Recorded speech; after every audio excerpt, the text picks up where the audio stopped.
ज्या वेळेला महाभारत संपला आणि त्याच्यानंतर परीक्षित राजाचं राज्य आलं आणि त्या राज्यामध्ये एवढं काय सुख शांती समाधान होती त्या राज्यामध्ये, कारण सर्व कौरव पांडवांचा युद्ध संपलेला होता, यादव कुलाचा संपूर्ण नायनाट झाला होता. भगवंतांनी सांगितलं पहिल्याच अध्यायामध्ये की ह्या यादवांना यादव कुल त्यावेळेला भरपूर काय झाले होते, उन्मत्त झाले होते आणि यांचा उन्मत्तपणा कमी होणार नाही, तो वाढतच जाणार आहे आणि मला परत परत अवतार घ्यावा लागणार आहे असं भगवान श्रीकृष्णाला वाटलं आणि म्हणून त्यांनी संपूर्ण यादव कुलाचा नायनाट करून टाकला. कारण अत्यंत माजोरे झाले होते संपूर्ण यादव कुल. त्यांच्या काळामध्ये स्त्रिया सुरक्षित नव्हतं, काय सुरक्षित नव्हतं, यवनासारखे ते उन्मत्त झाले होते आणि अशा वेळेला भगवंताने अवतार घेतला. युगानं काय काय सांगितलंय की धर्म संस्थापनार्थ संभवामी युगे युगे परित्राणाय साधूनाम विनाशाय दुष्कृतम धर्म संस्थापनार्थ संभवामी युगे युगे, म्हणजे धर्माची स्थापना करण्यासाठी भगवंत आला. आणि आल्यानंतर आता परीक्षित राजाचं म्हणजे एक शेवटचं द्वापार युगाचं शेवटचं द्वापार युग संपला होता आणि हा परीक्षित राजा याच्या काळामध्ये जे काय घडलं त्या काळामध्ये पूर्ण शांती नांदत होती आणि अशा शांती नांदलेल्या परिस्थितीमध्ये त्या कोणाकडनं परीक्षित राजाकडनं एक अपराध घडला. त्यांनी काय केलं, जरासंघाचं मुकुट घातलं आणि त्याला जरासा संघ झाला. जरासंघ राक्षस होता, त्या जरासंघाचा जरासाच संघ झाला आणि त्याची बुद्धिमत्ता फिरली आणि बुद्धिमत्ता फिरल्यानंतर शिकारीला गेला मुकुट घालून आणि शिकारीला गेल्यानंतर त्याच्या हातातनं गुन्हा घडला आणि त्या शमीक ऋषींचा मुलगा शृंग ऋषी त्याने काय केलं, शाप दिला. कारण गळ्यात साप बघितला वडिलांच्या आणि त्याला शाप दिला की 7 दिवसात तुझा मृत्यू होईल, तक्षक नाग येऊन तुला डसेल, अशी ती कथा आहे. आणि मग तिथून श्रवण भक्ती चालू झालेली आहे. भागवत का वाचावा, तर आपल्याला श्रवण भक्ती जास्तीत जास्त श्रवण भक्तीच्या माध्यमातून आपल्याला ज्ञान प्राप्त होतं की मागे काय झालेलं आहे आणि पुढं काय होणार आहे. मागे ज्या ज्या गोष्टी घडल्या इतिहासामध्ये त्या त्या गोष्टींचा आपल्याला आधार घेऊन पुढं आपल्याला भविष्य काळामध्ये कसं राहायचं, कशी भक्ती करायची हे सांगण्यासाठी सगळ्यात श्रवण भक्ती सगळ्यात श्रेष्ठ आहे. आणि ती श्रवण भक्तीचा लाभ कोणाला झाला, तर परीक्षित राजाला झाला, शुक मुनींकडून, शुक महर्षीकडून. आणि त्या शुक महर्षींनी जे काय उपदेश केलेला आहे परीक्षित राजाला, तोच उपदेश आपल्याला या एकनाथी भागवताच्या माध्यमातून जे उद्धवाला भगवंतांनी सांगितलं त्याचंच रेखांकन केलेलं आहे नाथबाबांनी. आपण आता सुरुवात करूया. जेथ अज्ञानत नाही तेथ ज्ञाते पण कैसे काही, हो का मुख्यत्वे नवरी नाही ते नवरा पाही म्हणे कोण. आता इथं सांगायचं काय नाथबाबांना किंवा भगवंतांनी उद्धवाला काय सांगितलं आहे, जेथा अज्ञानता नाही, हो ज्या ठिकाणी अज्ञानच नाही, ज्या ठिकाणी मायाच नाही तिथे ब्रह्मच आहे की नाही. मग ज्या ठिकाणी अज्ञान नाही त्या ठिकाणी ज्ञानच आहे की नाही. बघा ना, परस्पर विरोधी शब्द आहेत. अज्ञान नाही म्हणजे काय, पूर्ण ज्ञान आहे. माया नाही म्हणजे काय, म्हणजे पूर्ण ब्रह्म आहे. मायाच नव्हती तेव्हा पूर्ण परब्रह्म होतं. आणि म्हणून माझं रामदास स्वामींचं प्रमाण आहे, मध्य आहे भूमीचं चढलं म्हणून आकाश आणि पाताळ, चढलं नसता केवळ आकाश ब्रह्म. समर्थ रामदासांनी एकदम क्लिअर उघडाच करून टाकलेला आहे. मध्ये आहे भूमीचं चढळ, म्हणून आकाश आणि पाताळ. म्हणजे पृथ्वी आहे म्हणून आपल्याला आकाश आणि पाताळ आहेत. पृथ्वीच नसती तर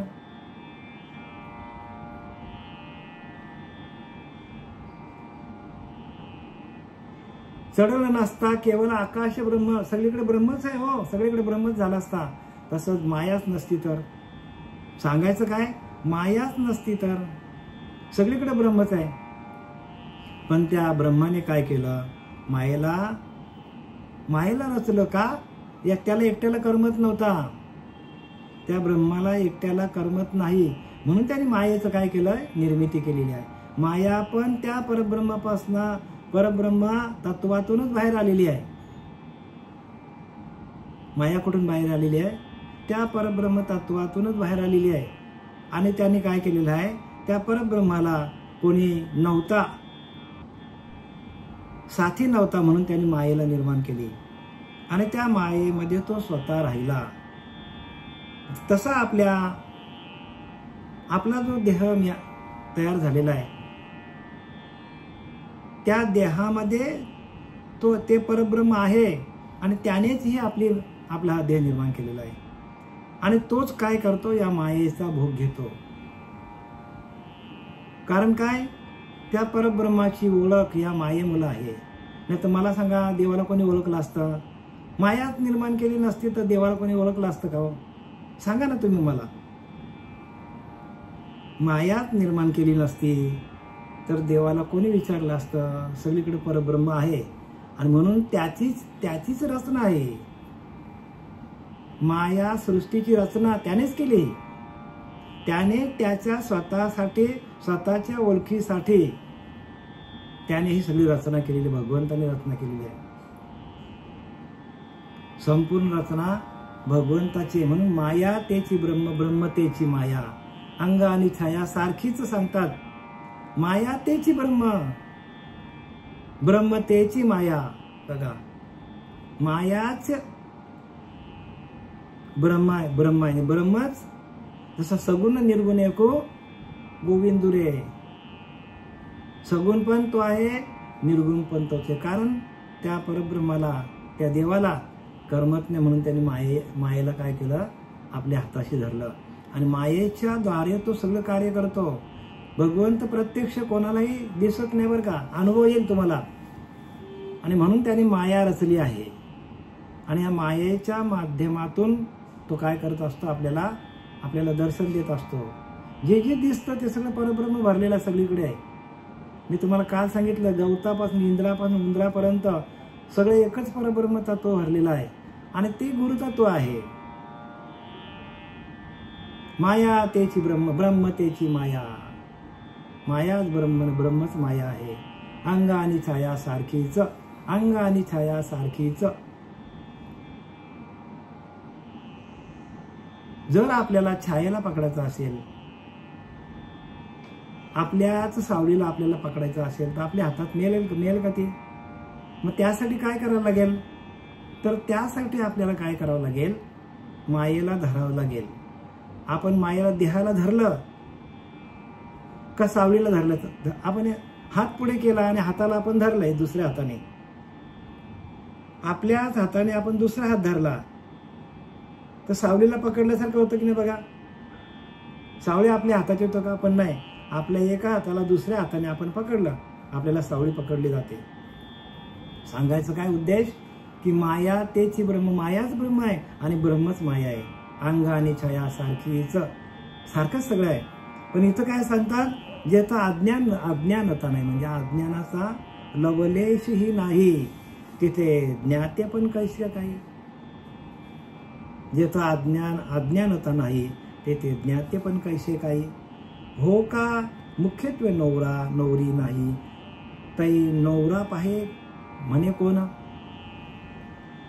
आता लग्नाचं वराड आहे, नवरीच नाही तर नवरा असेल का तिथे. तसं अज्ञानच नाही. माणसाकडे जो अज्ञान आहे, अज्ञानच गेला. अज्ञान संपूर्ण नाहीसा झाला तर ज्ञानच उरतं की नाही. नाही तर काय सांगतात की हो का मुख्य तो नवरी नाही. ज्याचं मुख्य नवरी मुलगी नाही ते तो नवरा मुलगा कोणाला म्हणणार. नवरी मुलगी नाही तर नवरा मुलगा आपण कोणाला म्हणू शकतो का? नाही म्हणू शकत. अज्ञानच नाही म्हणजे ज्ञान पण नाही. म्हणजे काय आहे, एकच परब्रह्म. सांगायचं काय त्यांना की सगळीकडे एकच परब्रह्म आहे. आणि परब्रह्माकडे ज्ञान पण नाही, अज्ञान पण नाही. तो सर्व काळ आहे. तो कसा आहे का तिथे, बरं तिथे का अज्ञान नाही? तो व्यापक आहे. परब्रह्म कसा आहे, व्यापक आहे, चैतन्य स्वरूपामध्ये आहे. तो कोणाच्या हातात येईल का? जिथं चैतन्य आहे तिथं व्यापकता आहे. जिथं प्रकाश स्वरूप आहे तिथे व्यापकता आहे. आणि व्यापकता कोणाच्या हातात येत नाही. आणि एकदा का ती व्यापकता आपल्याकडे आली तर आपल्याकडे ज्ञान पण नाही, अज्ञान पण नाही. ते चैतन्यच राहतं, फक्त चैतन्य राहतं. आणि ते चैतन्य म्हणजे परब्रह्म तत्व आहे. चैतन्य म्हणजेच गुरुतत्व आहे. स्पष्टीकरण काय करायचं की ते जे चैतन्य जे आहे सगळीकडं,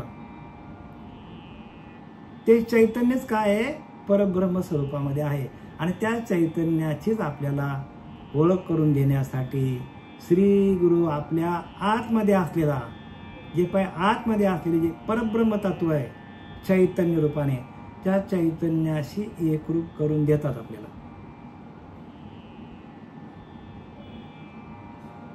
आणि म्हणून समर्थ रामदास सांगतात, परब्रह्म ते सकळान परते, तयास पाहता आपणच ते, आपणच आहोत ते. पण हे कळे अनुभव मते श्री गुरु केलिया, सद्गुरु केलिया. कधी कळेल आपल्याला? आपणच परब्रह्म आहोत कधी कळेल? श्री गुरु केलिया. पण हे कळे अनुभव मते, अनुभव आला तर आपल्याला प्रत्यक्ष अनुभूती आली त्या चैतन्य तत्वाची. जर आपल्याला प्रत्यक्ष अनुभूती आली, त्या चैतन्य तत्वाची आपल्याला अनुभूती आली, आपणच व्यापक होऊन जातो. सांगायलाच उरत नाही आपण. देहाच्या निरसने पाविजे या ठाया, माझी ऐशी काया जव नव्हे तुकोवाऱ्या सांगतात. देहाच्या निरसने, देहाचा पूर्णपणे विसर पडला.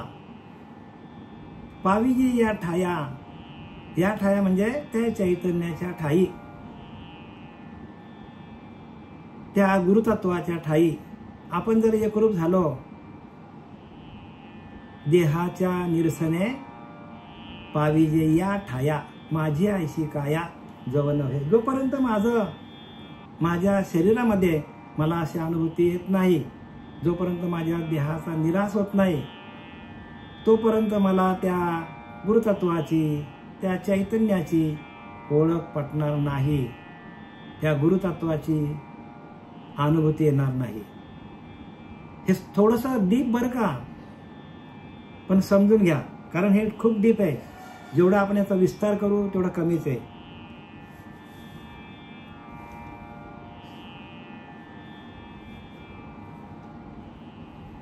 तू ज्ञाता ना अज्ञाता, तू बोलता न बोलता, तू बहु ना एकुलता, तुझी अलक्ष्यता लक्षेना.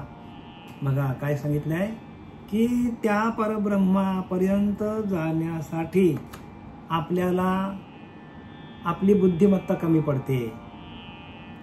तू अलक्ष्यता लक्षेना म्हणजे तिथपर्यंत नकळे नेती म्हणजे वेद, 4 वेद, 6 शास्त्र, 18 पुराणे पण सांगतात, नकळे नेती म्हणजे कळत नाही आणि काय होतात, श्रुती पण शांत होऊन जातात. असं ते परब्रह्माचं स्वरूप आहे. जे अलक्ष्य आहे तिथे आपल्याला, तिथपर्यंत आपलं लक्ष पोहोचत नाही. आणि ते लक्ष आपल्याला पोहोचण्यासाठी आपल्याला तसं व्हावं लागेल, आपल्याला तसं व्यापक व्हावं लागेल. आणि साधक किंवा साधक आणि सिद्ध पुरुष यांनी काय केलं, जे अलक्ष्य, ज्याचा आपल्याला अनुभूती येत नाही आणि ती अनुभूती त्यांनी घेतली, त्या संतांनी काय केलं, त्या परब्रह्म तत्वाशी एकरूप झाले आणि त्याची अनुभूती त्यांच्या लक्षात आली आणि म्हणून त्यांनी सगळे शास्त्र लिहून ठेवलं की ते अलक्ष्य आहे, त्या तिथपर्यंत आपल्याला जाता येत नाही. आणि म्हणून काय लिहिले समर्थ रामदास, येतो लक्ष्यांश अनुभवणे. येतो वाच्यार्थ काय काय मी सांगितलं, वाच्याचं काय काम इथे, येतो लक्ष्यांश अनुभवणे म्हणजे तिथं त्या परब्रह्म तत्वाकडे, त्या चैतन्याकडे, त्या गुरुतत्वाकडे आपल्याला सातत्याने लक्ष ठेवायला लागेल. हे तो लक्ष्यांश अनुभवणे. येतो वाच्यार्थ काय काम, वाच्याचं काय काम तिथे. कितीही आपण 4 वेद 6 शास्त्र 18 पुराणे वाचली तरी पण त्याची अनुभूती येत नाही. आणि म्हणून समर्थ रामदासांनी शेवटीला लिहिलं, हे तो लक्ष्यांश अनुभवणे. हे तो वाच्यार्थ काय काम आहे, मुख्य अनुभवाची खुणे. वाचाग्रत काय काम आहे, वाचाचं काय काम तिथे. कारण परब्रह्म कसा आहे तर अनिर्वाच्य आहे, वाचने सांगता येत नाही. तो जथ परा पश्यंती मध्यमा वै, जथ परा पश्यंती मध्यमा वैखरी, जथ ओसरती चारी, जथ चारी वाणे बंद पडतात, जथ परा वाणी बंद पडते, पश्यंती बंद पडते, मध्यमा बंद पडते, वैखरी सगळंच बंद पडतो. तेथे शब्द कळा कुसरी कोण काचा, तिथे भारी भारी शब्द वापरून लोकांना आपण देवाची माहिती सांगायला गेलो, काय मिळणार त्यातनं आपल्याला, काहीच मिळणार नाही. म्हणून येतो लक्ष्यांश अनुभवणे. त्याच्याकडं, त्या सातत्याने, त्या परब्रह्म तत्वाकडे, त्या चैतन्य तत्वाकडे, त्या अनाहत ध्वनीकडे सातत्याने लक्ष ठेवून आपल्याला त्याची अनुभूती घ्यायला सांगितले. हे तो लक्ष्यांशे अनुभवणे, मग त्याचा अनुभव आपल्याला यायला पाहिजे असं. आणि ते परब्रह्म कसं आहे म्हणून तर समर्थ रामदास सांगतात, सगळं जग फिरून 14 वर्ष भ्रमण केलं, तपश्चर्या केली त्यांनी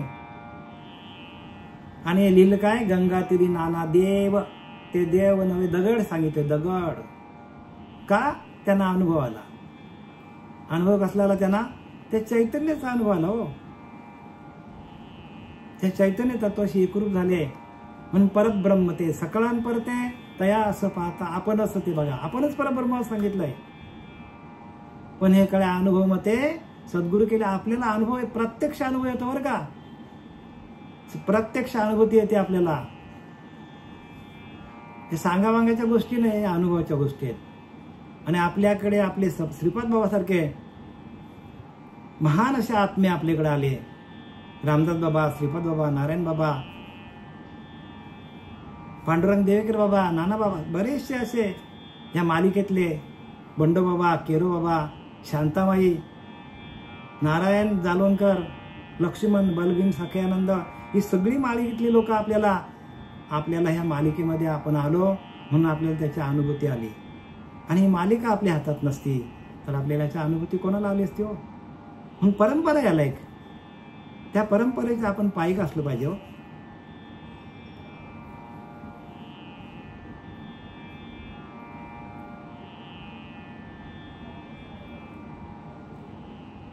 तू निशब्द निर्विकार. काय सांगतात, शब्दामध्ये तुझी तुलना करता येत नाही, निर्विकार, आणि तुझ्याकडे कोणत्याच प्रकारचा विकार नाही. श्री गुरूंकडे म्हणजे त्या गुरुतत्वाकडे कुठल्याच प्रकारचा विकार नाही. आणि निशब्द म्हणजे शब्दाने सांगता येण्यासारखा नाही. आता मी तुम्हाला तेच सांगितलं, येतो लक्ष्यांशे अनुभवणे, येतो वाच्यार्थ काय काम आहे, सातत्याने लक्ष ठेवा त्याच्याकडे. जो श्वास जातो येतो जातो येतो त्याच्याकडे सातत्याने लक्ष ठेवा. नाभीच्या ठिकाणी आपल्याला जपा चालू आहे त्याच्याकडे लक्ष ठेवा. कारण देहामध्ये जा, कारण देहामध्ये अनाहत ध्वनीचा आनंद घ्या, भ्रमरंध्रात जा, शांतीचा आनंद घ्या. जिकडे जाल तिकडे तुम्हाला शांती दिसेल. या अनुभवाच्या गोष्टीत बरं का, या सांगावांगाच्या गोष्टी नाही आहेत. आणि कीर्तनकार हे सांगू शकत नाही, प्रवचनकार हे सांगू शकत नाही. कारण हे तुम्हाला आम्ही हे का सांगतो, कारण तुम्ही सगळे काय आहेत, तर तुम्ही सगळे साधक आहात. सकाळी उठून तुम्ही ध्यान करता, ब्रह्ममुहूर्तावर उठून जे जे ध्यान करतात त्यांच्यासाठी निरूपण आहे. आणि हे ज्ञान कसं अपरोक्ष, परोक्ष ज्ञान नाहीये. अपरोक्ष आणि दृढ अपरोक्ष. दृढ अपरोक्ष, परोक्ष अपरोक्ष म्हणजे काय, ते परब्रह्म मी आहे. आणि दृढ अपरोक्ष म्हणजे ते परब्रह्म मीच आहे हो, असा अनुभूती येणं. आणि त्या अनुभूती आले की आपलं आज फिटले माझे कोडे संपा. समजा आपले कोडे फिटलं. तू निशब्द निर्विकार, तू निर्गुण निरहंकार. कसा लिहिले, तू निर्गुणच आहे आणि निरहंकार आहे. म्हणून मनाच्या श्लोकामध्ये समर्थ रामदासांनी लिहिलंय, गणाधीश जो ईश सर्व गुणांचा. या प्रत्येक गणाला, या प्रत्येक देहाला चालवणारा जो ईश आहे तो ईश्वर आहे. गणाधीश जो ईश. या गणांमध्ये प्रत्येक देहामध्ये जो बसलेला ईश आहे,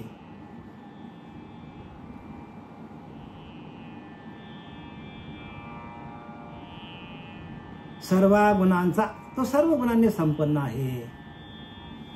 प्रत्येक गुणांनी, बघा ना, प्रत्येक माणूस सगळ्या गुणांनी संपन्न आहे. त्याच्याकडे रजगुण पण आहे, तमगुण पण आहे, सत्वगुण पण आहे आणि शुद्ध सत्व, सगळ्या गुणांनी संपन्न आहे. प्रत्येक माणूस हा सर्व गुणांनी संपन्न आहे. पण ते गुणच माणसाला त्रास देतात.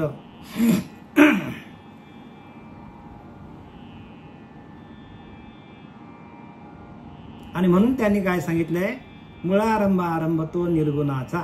म्हणजे आरंभ कुठून चालू होतो, त्या निर्गुण तत्वातून माणूस गुणामध्ये येतो.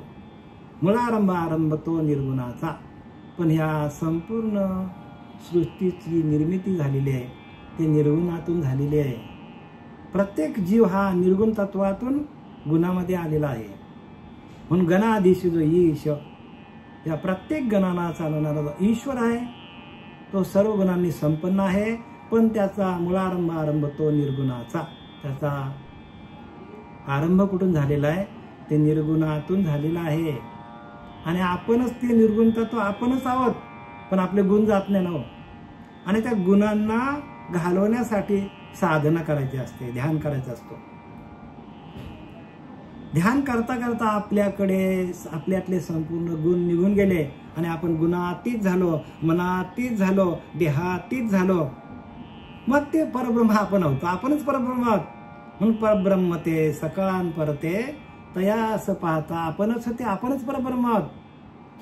पण इकडे अनुभव मते सद्गुरु केली, अनुभव यायला पाहिजे तसा. आणि तुकोबऱ्या सांगतात काय, अनुभव आले ते या जगा दे तसे. आणि त्यांनी दिलं, बाबाजी चैतन्याकडनं घेतलं आणि त्यांनी काय केलं, संपूर्ण लिहून ठेवलंय त्यांनी तुकोबऱ्याने.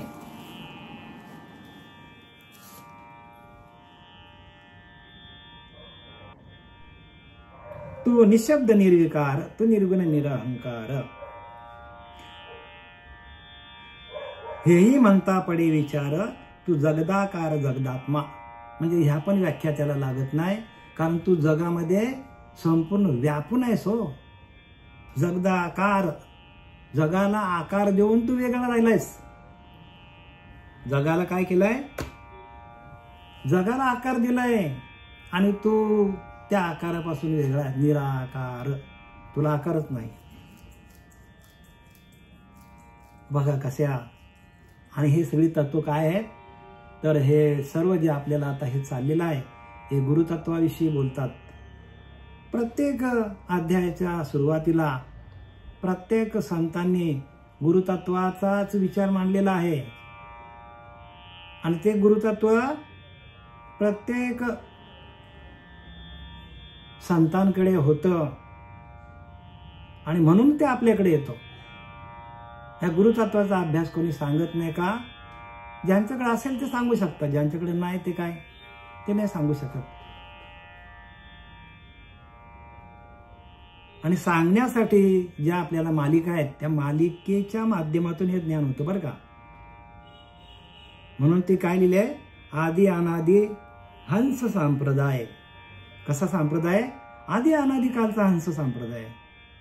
आणि त्या आनंद संप्रदायातून आपल्याला हे ज्ञान दिलं जातं, आपल्यापर्यंत ज्ञान येते. या आपल्याकडंच ज्ञान बरं काय, आपल्या आतमध्ये हे ज्ञान आहे, बाहेर शोधाची गरज नाही. म्हणून ठाईच बैसुनी करा एकचित्त, आवडी आनंद अनुभवा, ज्ञानोबाऱ्या सांगतात. एवढं प्रगल्भ ज्ञान आहे, पण आपण त्याचा अंगीकार करत नाही, आपण घेत नाही, तशा गुरूंना शरण जात नाही. समर्थ रामदास म्हणतात, एकांती उगीच बैसावे, त्याने समजून घ्यावे, अखंड ध्यावे, सांडावे प्रभंजनासी. हो, अखंड घ्या सोडा, घ्या सोडा, अनुभव घ्या, अनुभव. अनुभव महत्वाचा आहे.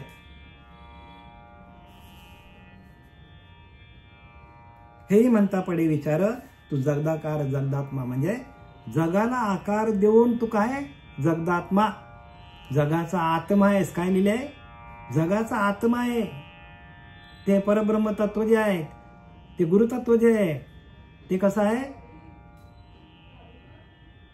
कसं आहे ते? जगदात्मा, म्हणजे जगाला चालवणारा तो आत्मा आहे.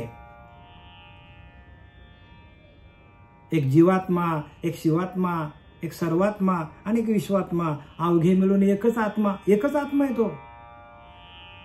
बघा ना तुम्ही, जसे अंतःकरणाचे 4 भाग पाडल्यात, मन बुद्धी चित्त अहंकार, तसं ह्या आत्म्याचे जीवात्मा, शिवात्मा, सर्वात्मा आणि विश्वात्मा, अवघे मिळून एकच आत्मा. म्हणून जीवाचा आणि शिवाचं ऐक्य करणं, जीवात्मा शिवात्मा, जीवालाच शिवस्वरूपाशी एकरूप करायचं. आणि जीव एकदा शिवस्वरूपाशी एकरूप झाला का सर्वात्मा सगळीकडे परमात्मा दिसायला सुरुवात होतो, सगळीकडे भरलेला आहे तो, अनुभूती येते. आणि जो सगळीकडे भरलेला आहे तो विश्वात्मा, म्हणजे विश्वाला व्यापून आहे तो. सगळ्या अनुभवाच्या गोष्टी बरं का, या अनुभवाच्या गोष्टी प्रत्येक संतांनी लिहून ठेवलेल्या आहेत. पण तुका म्हणे अंगी व्हावे ते आपण, तरीच महिमान कळो येईल. आपल्याला तसं व्हावं लागेल.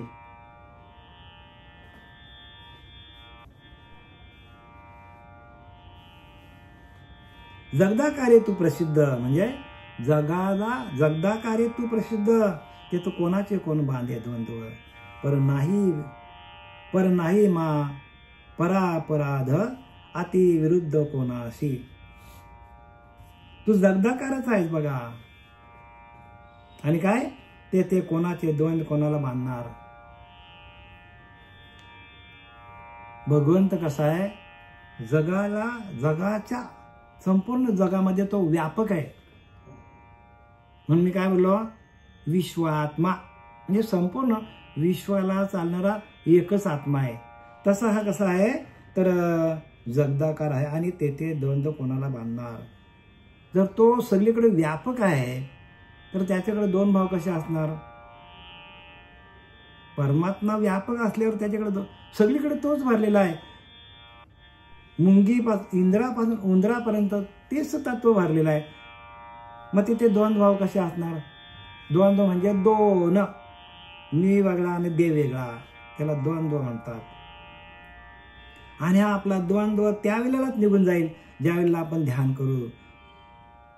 आणि आपण ज्यावेळेला जितेंद्रिय होऊ, इंद्रियांना जिंकून त्याच्या पलीकडे गेल्यानंतर तो भाव तयार होतो. जोपर्यंत आपण इंद्रियांवर आहोत, जोपर्यंत आपण देहबुद्धीवर आहोत, तोपर्यंत ह्याची आपल्याला अनुभूती येणार अजिबात नाही. पण सगळ्यात महत्वाचं काय आहे तर ध्यान महत्वाचं आहे. सगळ्यात महत्वाचं काय, ध्यान महत्वाचं आहे. हो, आणि त्या ध्यानाला आपण सातत्याने ध्यान करायला पाहिजे. जेव्हा वेळ मिळेल तेव्हा. ज्ञानोबाऱ्या सांगतात की 12व्या अध्यायामध्ये, या 8 प्रहरा माझारी मोटके निमिषभर देत जाये. 4 प्रहर दिवसाचे, 4 प्रहर रात्रीचे, थोडं थोडं माझं ध्यान कर अर्जुना. मग जे निमिष देखील माझे सुख, ते आरोचक विषय घेल. मग तुला जसं जसं तुझ्या अंतरात्म्यामध्ये तुला सुख वाढत वाढत जाईल, मग विषय आपोआप बाजूला होतील. एकदा त्या इंद्रियांना त्या भजनाचं आनंद मिळाला, त्या हरिचिंतनाची अनुभूती आली, त्या हरिचिंतनातून आनंद मिळत गेला का विषयांचं सुख आपल्याला कसं वाटतं, एकदम तृणतुल्य तुच्छ वाटतो माणसाला. आणि ती अनुभूती यायला पाहिजे प्रत्येकाला. दुसरा माणूसच जर कोणी नाही तर सर्व काही एकच आहे, तर दुसऱ्याचा अपराध कोणाच्या विरुद्ध घडेल काय, शक्य नाही. म्हणून इथं काय लिहिलंय की तृण अग्निनेर समरस झाले तैसे नामे केले जपता हरी. काय सांगतात ज्ञानोबा, सांगतात आपल्या हरिपाठामध्ये की बघा काय लिहिलंय, अग्नी काष्टे खाय, मग काष्टेचे अग्नी होय, तैसे मरते मारते स्वरूप माझे 9व्या अध्याय सांगतात. अग्नी काष्टे खाय, काष्टचे अग्नी होय, तैसे मरते मारते स्वरूप माझे. हो, मरणारा पण मीच आहे आणि मारणारा पण मीच आहे. मग आता इथे दोन भाव आहेत का. तृण अग्निमेला समरस झाले, जैसे ते जसं गवताचं तृण आहे आणि ते काय झालं, त्याला आपण कांडी लावली. आता त्या गवताच्या काडीला अग्नीचा आकार आला. तृण अग्निमेला समरस, अग्नी सारखं झालं, ते दिसायला लागलं. ते गवताच्या काष्टाला अग्नीचा आकार आला. बघा दिसतात आपल्याला, कधी आग लागली बघा त्याच्यामध्ये आपल्याला काड्या दिसतात, त्या काड्यांना पण अग्नीचा रूप येतो. तृण अग्निमेला समरस झाले, एक रूप झाले ते तृण आणि अग्नी. तैसे नामे केले जपता हरी. आणि हरीशी जप करता करता आपण त्याच्याशी एकरूप होऊन जातो, सांगायलाच उरत नाही. अग्नी काष्टे काय, काष्टेचे अग्नी होय, तैसे मरते मारते स्वरूप माझं, मरणारा पण मीच आहे मारणारा पण मीच आहे सांगतात.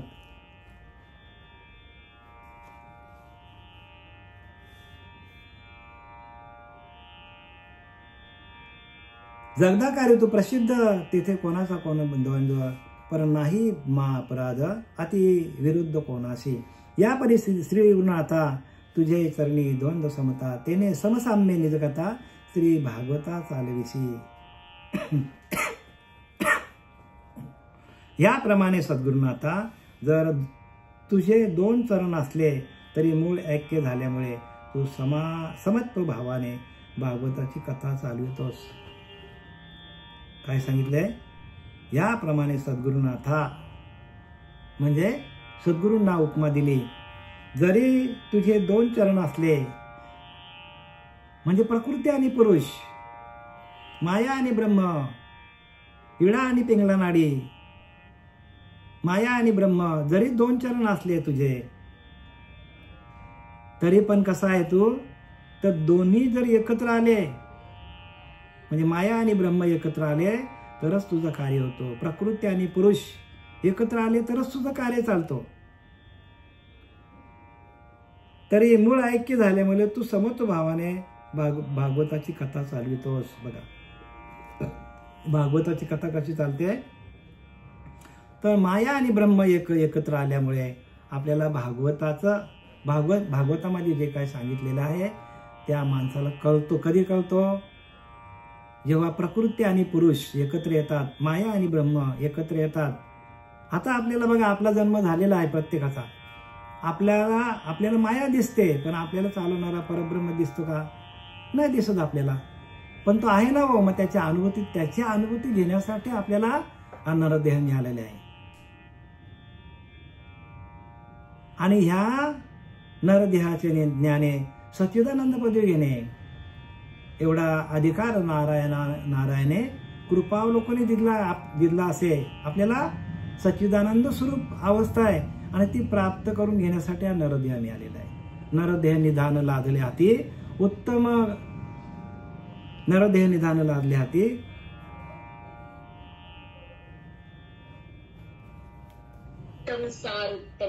बघा उत्तम सार उत्तम गती. जे देवच हो म्हणते ते देवच होती. काय सांगितलंय, देव व्हायचा आपल्याला अधिकार दिलेला आहे.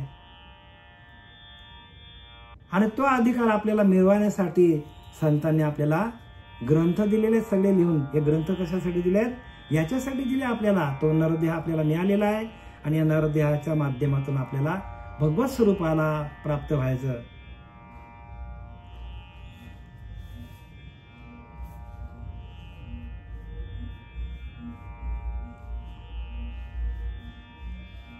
जगदा कार्य तू प्रसिद्ध, तिथे कोणाचा कोण बांधे द्वंद्व, पर नाही मा परापराध अतिविरुद्ध मुकोना. या परी सद्गुरुनाथा तुझे चरणी द्वंद्व समता.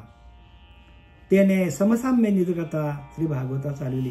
तेची श्री भागवती 22व्या अध्यायांती उद्धवे पुशिले निज शांती द्वंद्व समाप्ती उपावो. आणि इथं आता असा आपल्याकडे विषय असा आलेला आहे की 22वा अध्याय संपता भगवंताला उद्धवाने प्रश्न केलेला आहे की बघ देवा, काय सांगितलंय? निज शांती आणि द्वंद्व समाप्तीचा उपाय सांगा. की बघ देवा, मला निज शांती कधी मिळेल आणि माझे द्वंद्व भाव माझा कसा निघून जाईल. द्वंद्व समाप्ती म्हणजे माझ्याकडे दोन भाव आहेत, देव वेगळा आणि मी वेगळा, माया आणि ब्रह्म, प्रकृती आणि पुरुष, असे दोन भाव आहेत प्रत्येक माणसाकडे. ज्या वेळेला दोन भाव असतात त्यावेळेला आपल्याकडे निज शांती नांदत नसते. निज शांती नांदण्यासाठी काय करायला पाहिजे? प्रत्येक जीवाने जो एक आहे आपला तो एक देव करून घ्यावा. तेने विन जीवा सुख नव्हे. तुकाराम महाराज सांगतात की नाही, आपला तो एक देव करून घ्यावा, तेने विन जीवा सुख नव्हे. आपला एकच आहे परमात्मा, तो करून घ्या आणि त्याच्याशिवाय जीवाला सुख नाही सांगतात. आणि म्हणून आपल्याला त्या एकाशी एकरूप व्हावं लागेल. एक तारी संगे एक रूप झालो, आम्ही विठ्ठलाच्या भजनात नालो. एक तारी संगे एक रूप झालो, आम्ही विठ्ठलाच्या भजनात नालो. आम्ही विठ्ठलाच्या भजनात नालो. आता हा विषय जो आहे हा अनाथ नादाचा, मागे आता गेला याच्यामध्ये आपल्याला 2-3 ओव्यांपूर्वी, की जे आपल्याला अनाहत नाद आहे ती एक तारी आहे, तो एकच परमात्मा आहे. तो कसा आहे? नाद स्वरूपामध्ये आहे. आणि त्या नाद स्वरूपामध्ये आपल्याला गेलो आपण, त्या नाद परब्रह्माचा आपण अनुभव घेतला. एक तारी संगे एक रूप झालो आणि आम्ही विठ्ठलाच्या, आणि तो भजन सांगितले, तो विठ्ठलाचं भजन. तर एक तारीमध्ये म्हणजे एकच ते अनाथ नाद आहे आणि ते नाद आपोआपच चालू होतात. त्याला कसली गरज लागत नाही, कारण ते स्वयंभू आहे. परमात्मा कसा आहे? स्वयंभू आहे. आणि अनाहत नाद स्वयंभू आहेत. म्हणजे ते अनाहत नाद जे आहे ते गुरुतत्व आहे. आणि ते नाद ब्रह्म आपल्याला अनुभवाला येण्यासाठी श्री गुरूंना शरण जावं लागतो आपल्याला. तसा गुरु आपल्याला भेटला तर मग आपली सुटका होतो. तेची श्री भागवती 22व्या अध्यायांती उद्धवे पुशिले निज शांती. उद्धवाने प्रश्न केलाय की निज शांती कधी मिळेल आणि द्वंद्व समाप्तीचा उपाय सांगा. आणि ते पुढच्या वेळेमध्ये निज शांती येण्यासाठी भगवंताने उद्धवाला काय ओव्या किंवा जे निरूपण दिलेलं आहे ते आपल्याला पुढे सांगण्यासाठी नाथबाबांनी त्याचं विश्लेषण पुढल्या ओव्यांमध्ये केलेलं आहे. उद्धवे प्रश्न केला वाढ, जेने ब्रह्मज्ञानाची पुरे चाड, तो शुकाशी लागला गोड, तेने पुरे कोड परिस्थितीचे. आता इथं असं दिलंय की या भागवतामध्ये परीक्षित राजाला जे काय 7 दिवसात तक्षक नाग येऊन चावेल असं त्याला शाप दिलं. आणि मग शुक महर्षींना शरण गेल्यानंतर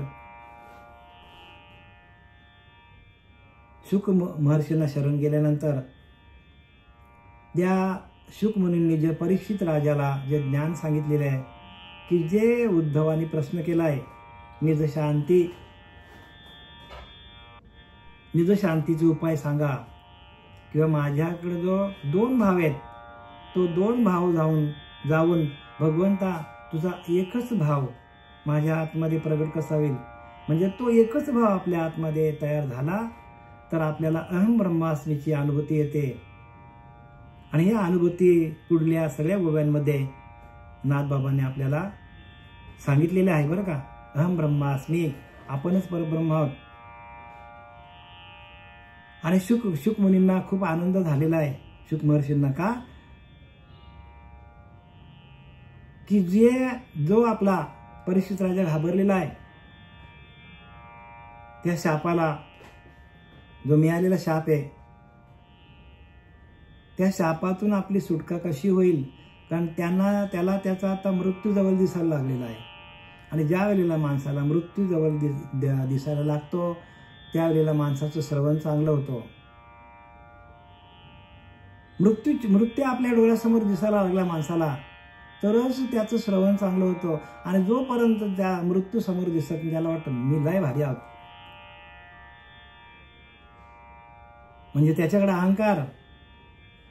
जोपर्यंत माणसाकडे अहंकार आहे, जोपर्यंत साधकाकडे, जोपर्यंत भक्ताकडे तो अहंकार आहे, तोपर्यंत त्याला मृत्यू दिसत नाही. म्हणून तुकाराम महाराज लिहिले, तुकाराम महाराज सांगतात, अहंकार गेला तुका म्हणे. हे सांगण्याचं कारण तेच आहे की माणसाला शरीराचा अभिमान आहे, माणसाला ज्ञानाचा अभिमान आहे, माणसाला पैशाचा अभिमान आहे,